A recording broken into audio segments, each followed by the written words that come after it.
ហែបហែលទៅហួងសារាយសុំលឹងពីឆ្ងាយគួរឲ្យស្រណោជាប់ឆ្នេរក៏គេយល់នៅសំរងទេសភាពនាឆ្នេរកែបនោះការដុះដស្រស់ចំណានអូមដោយបុប្ផាផ្កាស្រស់ចំលែកសូមកាច់ការពីមេឃនៅក្នុងអោតជៀនក្លិនដក្រអូបជាប់ក្នុង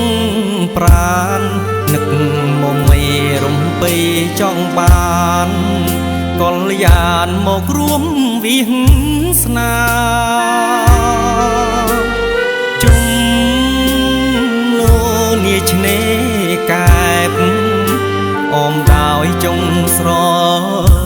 លំអនិមលចង់ដោយកេសារលោកអនដែតត្រសែតលើស្មានៅពេលរៀមបាត់នេត្រានឹកគ្រាដែលស្រមៃឃើញតែសម្រស់នៃផ្កាត្រកួនប្រៀបបានក្លិនខ្លួនស្ងួនចរណៃមើលទឹករៀមនឹកស្រែកថាអាឡ័យតើធ្វើម្ដេចរៀមនឹងបានថ្លៃចរណៃជាគូគប់អើយ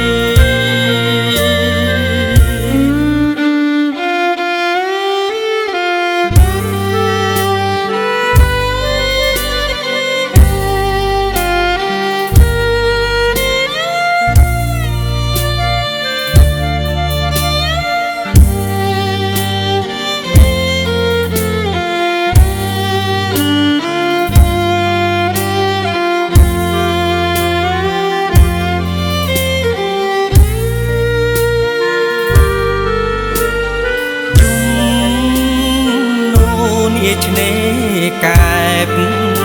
អមដោយចុងស្រលំអ